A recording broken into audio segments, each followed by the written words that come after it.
जय श्री राधे कृष्ण। आप सभी का स्वागत है हमारे चैनल पर और आप सभी को संकट चौथ की हार्दिक शुभकामनाएं। संकट चौथ का पर्व हिंदू धर्म में विशेष महत्व रखता है।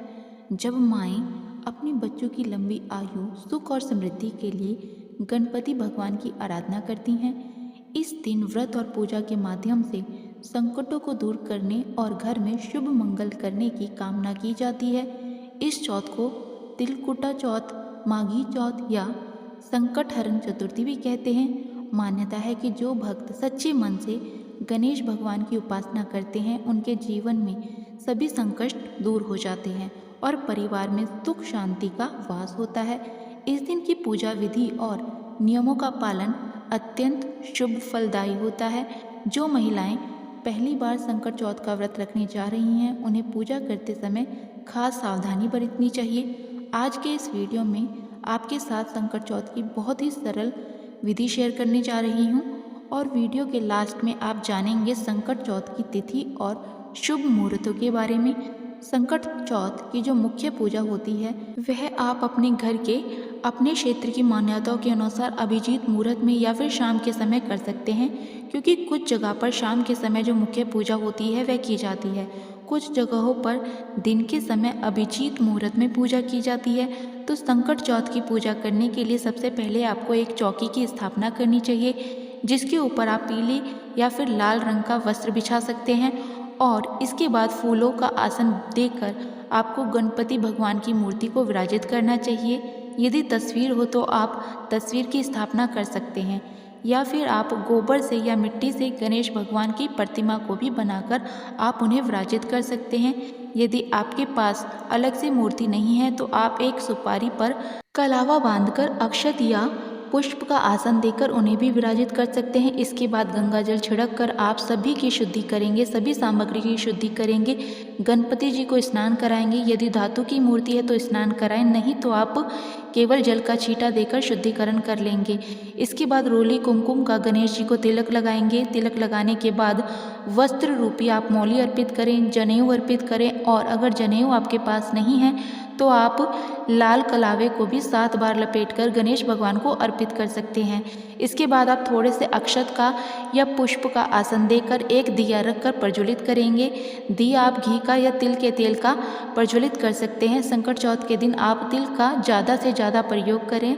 दिया जलाने के बाद आप दिए का भी पूजन करें, क्योंकि जो दीपक है वह हमारी पूजा के साक्षी होते हैं। तो तिलक और पुष्प आदि दीपक को आप अर्पित करें। आज के दिन माँ गौरा की पूजा करनी चाहिए। संकटा माता के रूप में माँ गौरा की पूजा की जाती है, यानी माँ पार्वती की पूजा आज के दिन आपको करनी चाहिए। और उसके बाद आप माता पार्वती का श्रृंगार करें, माता पार्वती को तिलक लगाएं और लाल चूड़ी या लाल कलावा माँ को अर्पित करें। फिर आप संकटा माता चौथ माई का ध्यान करें। संकटा माता की यदि आपके पास कथा का पोस्टर है तो उसमें भी आपको सभी तस्वीरें मिल जाएंगी। आप उनमें जो भी तस्वीरें बनी हुई हैं उन सभी का तिलक करें और जल का छींटा भी उन्हें दें। पुष्प और माला अर्पित करें। इसके बाद आप गणेश भगवान जी को दुर्वा अर्पित करें। दुर्वा आपको हमेशा एक बंडल बांध कर तभी आपको अर्पित करना चाहिए। उस बंडल को आप कलावे से बांध लीजिए और उसके बाद गणेश भगवान को आप दुर्वा समर्पित करें, क्योंकि गणेश जी को दुर्वा अत्यंत प्रिय है। लाल गुड़हल का पुष्प हो तो लाल गुड़हल का पुष्प गणेश भगवान को अर्पित करें। इसके अलावा जो भी पुष्प आपको मिल जाएं वो आप गणेश भगवान को और संकटा माता को अर्पित करें। बहुत से लोग चौकी पर कलश की स्थापना भी कर सकते हैं, लेकिन इस वीडियो में मैं आपको बहुत ही सरल और आसान विधि शेयर कर रही हूँ। तो आप अलग से चाहे तो कलश की स्थापना कर सकते हैं, नहीं तो आप एक लोटा जल भर कर रखें जिसमें थोड़ा सा गंगा जल मिलाएं। उसमें थोड़े से आप काले तिल और सफ़ेद तिल डालें और थोड़ा सा गुड़ या शक्कर भी आप डालें, क्योंकि संकट चौथ के दिन तिलकुट का भोग भगवान गणेश जी को अवश्य अर्पित किया जाता है।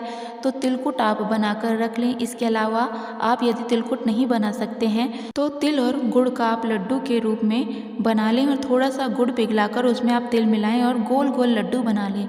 मोदक या फिर आप मोतीचूर के लड्डू, पान, सुपारी, इलायची भी आज के दिन भगवान गणेश जी को अर्पित कर सकते हैं। साथ ही मंदिर में कुछ दक्षिणा अर्पित करें, मौसमी फल, मिठाई। इसके अलावा जो कुछ भी आपके सामर्थ्य हो वह आप अर्पित करें। संकट चौथ के दिन दान में देने वाली सामग्री भी आप मंदिर में रखें, जैसे आप तिल और गुड़ के लड्डू रख सकते हैं, मूंगफली या मौसमी फल, मिठाई। इसके अलावा वस्त्र दक्षिणा, आप जो भी आपकी सामर्थ्य हो आप उन्हें मंदिर में रखें। इसके बाद आप सच्चे मन से भगवान गणेश जी की पूजा करें, मंत्रों का जाप करें और श्री गणेश अथर्वशीर्ष स्तोत्र का पाठ करें। फिर हाथ में थोड़े से तिल लेकर आपको संकट चौथ की कथा पढ़नी या सुननी चाहिए। कथा कभी भी खाली हाथ आपको नहीं सुननी चाहिए। कथा समाप्त होने पर हाथ में रखे हुए तिल या अक्षत आपको जल के लोटे में डाल देने हैं, जिनका आपको रात के समय चंद्र देवता को अर्घ देना होता है। कथा के बाद आप आरती करें, कपूर जलाकर आरती करें और उसके बाद आप सबसे अंत में भगवान गणेश जी की जो भी तिल का भोग या सात्विक भोजन आपने बनाया है उसका भोग आप भगवान गणेश जी को और संकटा माता को अर्पित करें और अपने द्वारा की गई पूजा को स्वीकार करने का आग्रह करने के साथ ही पूजा पाठ में हुई गलतियों के लिए भी क्षमा मांगे। ऐसा करने पर यदि कोई भूल चूक हो जाती है तो उसका दोष नहीं लगता है। अब यहाँ पर आपको एक बात का ध्यान रखना है कि जिन जगहों पर दोपहर में यानी अभिजीत मुहूर्त में सुबह के समय संकट चौथ की मुख्य पूजा की जाती है तो जो जल का लोटा आपने रखा हुआ है उसे आप सूर्य देवता को अर्घ में देंगे।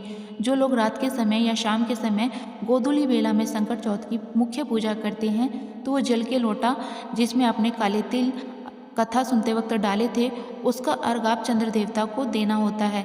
चाहे आप सुबह पूजा करें या शाम को पूजा करें, रात के समय तो आपको चंद्र देवता को अर्घ अवश्य देना होता है, लेकिन दिन में यदि आपने पूजा की है तो उस अर्घ को आप सूर्य देवता को समर्पित कर सकते हैं। कुछ व्रत ऐसे होते हैं जिनमें बयाना भी निकाला जाता है, जैसे श्रृंगार की सामग्री, फल, मिठाई, वस्त्र, दक्षिणा, जो कि अपने परिवार की किसी सुहागन महिलाओं को भेंट स्वरूप देना होता है। तो संकट चौथ में भी बयाना निकाल कर रखा जाता है। अगर आपके यहाँ पर यह परंपरा है तो आप भी बयाना के रूप में फल, मिठाई, तिलकुट, वस्त्र, कुछ दक्षिणा और इसके अलावा श्रृंगार की सामग्री निकाल कर रखें और जिन्हें भी आप हर व्रत में बयाना देती आई हैं आप उन्हें यह बयाना सामग्री के रूप में उन्हें भेंट स्वरूप और उनके पैर छूकर आशीर्वाद लेने के साथ ये उन्हें दे सकती हैं। इसके बाद यदि आपकी संतान है तो सभी संतानों को आप तिलक लगाएं, सभी मिलकर भगवान गणेश जी से आशीर्वाद प्राप्त करें। इस तरह से संकट चौथ की पूजा पूरी हो जाती है। जो भी पूजन सामग्री है, चौकी है, उसे अगले दिन ही हटाना चाहिए।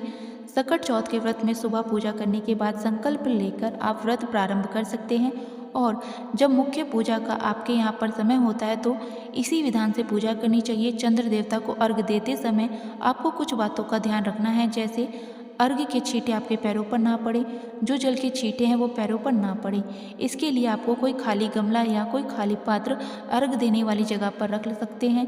यदि आसमान में बादल हो रहे हों, चंद्रमा ना दिखाई दे रहा हो या कोहरा हो रहा हो तो आप भगवान शिव के मस्तक पर विराजमान अर्धचंद्र की पूजा कर सकते हैं या केवल पूर्व दिशा की ओर मुँह करके मानसिक रूप से चंद्र देवता का ध्यान करके भी अर्घ दे सकते हैं। भगवान गणेश की पूजा में आपको शमी के पत्ते भगवान गणेश को अर्पित करने चाहिए, लेकिन तुलसी के पत्ते पूजा में अर्पित नहीं करने चाहिए, क्योंकि तुलसी भगवान गणेश जी को अर्पित नहीं की जाती है और ना ही केतकी के फूल गणेश भगवान को अर्पित किए जाते हैं। इसके अलावा आपको कुछ बातों का ध्यान रखना है, जैसे काले रंग के वस्त्र पहनकर पूजा करने से बचें और खाली जमीन पर बैठकर पूजा नहीं करनी चाहिए। हमेशा किसी ऊनी आसन पर बैठकर ही आपको पूजा करनी चाहिए। चौकी अलग से स्थापित जरूर करें, क्योंकि ये बहुत ही बड़ी पूजा होती है। साल भर में आने वाली सबसे बड़ी चौथ में से एक चौथ मानी जाती है, तो आप अलग से पूजा जरूर करें।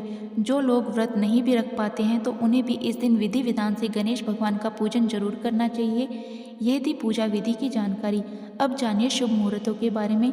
इसके बाद माघ मास के कृष्ण पक्ष की चतुर्थी तिथि आरंभ होगी। 17 जनवरी दिन शुक्रवार को सुबह 4:07 पर और 18 जनवरी शनिवार को सुबह 5:30 पर चतुर्थी तिथि की समाप्ति होगी। इसलिए इस बार संकष्टी चतुर्थी यानी संकट चौथ का व्रत 17 जनवरी शुक्रवार को रखा जाएगा। शुक्रवार के दिन सूर्य उदय होगा सुबह 7:14 पर, सूर्यास्त शाम को 5:59 पर। इस दिन ब्रह्म मुहूर्त सुबह 5:37 से 6:25 तक रहेगा। सौभाग्य और शोभन योग का निर्माण भी इस दिन हो रहा है, जो कि अपने आप में बहुत ही शुभ मुहूर्त है। और सौभाग्य योग इस दिन पूरा दिन रहने के बाद रात को 12:57 तक रहेगा और बाद में शोभन योग प्रारंभ हो जाएगा। अमृतकाल सुबह 10:11 से 11:53 तक रहेगा। राहुकाल, जो कि अशुभ मुहूर्त माना जाता है, सुबह 10:30 बजे से दोपहर को 12 बजे तक रहेगा। इस दिन पूजा का सुबह का शुभ मुहूर्त सुबह 5:54 से 7:15 तक रहेगा। शाम की पूजा का मुहूर्त शाम को 5:48 से 7:09 तक रहेगा। अभिजीत मुहूर्त दोपहर को 12:15 से 12:58 तक रहेगा और चंद्रोदय होगा रात को 9:18 पर। तो शाम की पूजा तो आप अपने समय पर ही कर सकते हैं, लेकिन चंद्र देवता को जो अर्घ दिया जाता है वह इस समय के बाद से ही आप सभी को अर्घ देकर अपना व्रत खोल लेना है। वैसे तो व्रत को निर्जला और निराहार ही रखा जाता है, लेकिन जिनकी सामर्थ्य निर्जला निराहार की ना हो तो वह इस व्रत को फल और दूध के साथ भी ग्रहण कर सकते हैं। व्रत का पारण करते समय मूंगफली, दूध, तिल और गुड़ के लड्डू या फिर शकरकंदी खाकर व्रत का पारण किया जाता है। इसके अलावा संकट चौथ के व्रत में नमक का त्याग करना चाहिए। यदि बहुत आवश्यकता हो तो सेंधा नमक से बने हुए व्यंजन जो कि सात्विक होने चाहिए, जो फलाहार होते हैं, वह आप ग्रहण कर सकते हैं। ये थी आज की वीडियो। उम्मीद है जानकारी आपको पसंद आई होगी। पसंद आई हो तो वीडियो को लाइक अवश्य कीजिएगा।